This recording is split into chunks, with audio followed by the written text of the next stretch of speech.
Good evening, everyone. Thank you very much again for waiting at this late hour. I know you guys work hard here today at the White House and every day, not just today, but every day. And I appreciate you waiting for this announcement. But today, we take a major step forward in the fight to ensure that no American has to choose between putting good food on the table and affording the medication they need to live.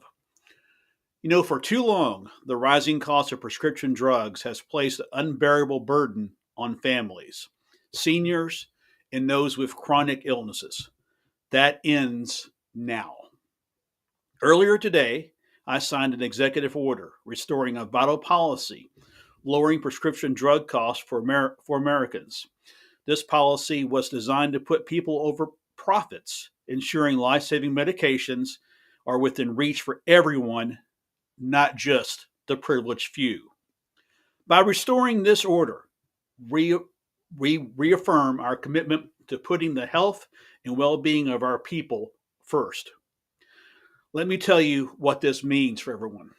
First, Medicare will once again have the power to negotiate lower drug prices. This is common sense. And why should our government pay more for the same medications than other countries?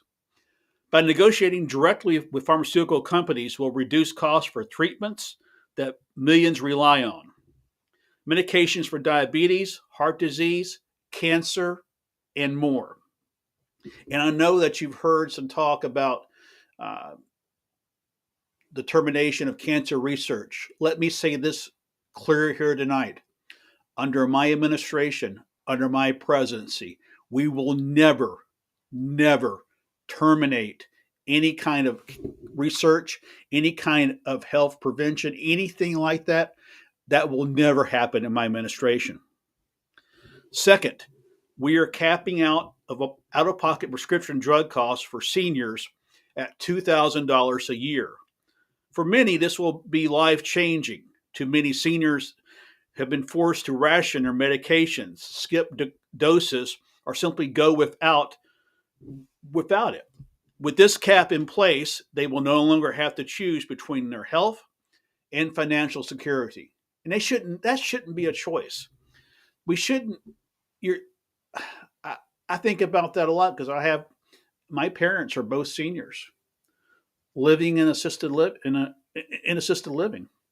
And they should never ever have to choose between their medication and groceries and living.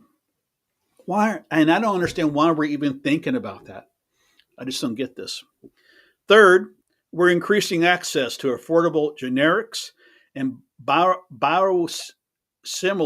These alternatives are just as effective as name brand drugs, but come at a fraction of the cost. By fast tracking their approval and distribution, we will inject much needed competition into the market, driving prices down for everyone. And finally, we are bringing transparency to drug pricing. Pharmaceutical companies will no longer be able to raise prices in the shadows. They will have to justify their cost, and we will hold them accountable when prices rise unfairly, much like price gouging happens after a hurricane or any type of natural disaster. But let me be clear, this isn't just about policy. This is about people. It's about the single mother in Texas who skips her medication and makes sure her kids have enough to eat. It's about the grandfather in Ohio who worked hard his whole life only to see his retirement savings drained by the cost of his prescriptions. And it's about every American who has felt the crushing weight of high drug prices. This executive order is about restoring dignity, fairness, and hope. It's about showing the American people that their government is on their side and that we hear their struggles and we're taking action. And I've said this so many times. We are on the American people's side, irregardless of zip code, irregardless of wealth, irregardless of income, wherever we are for the American people. Now, I know there will be some critics. Some will say this is too ambitious or too costly. But I ask you, what is the cost of inaction? What is the price we pay when families can't afford the care they need? When parents bury their children because they couldn't afford insulin? The cost of doing nothing is too high, and I refuse to accept that, and every person in this administration refuses to accept that. This is not a partisan issue. We turned it into one, but it's not a partisan issue.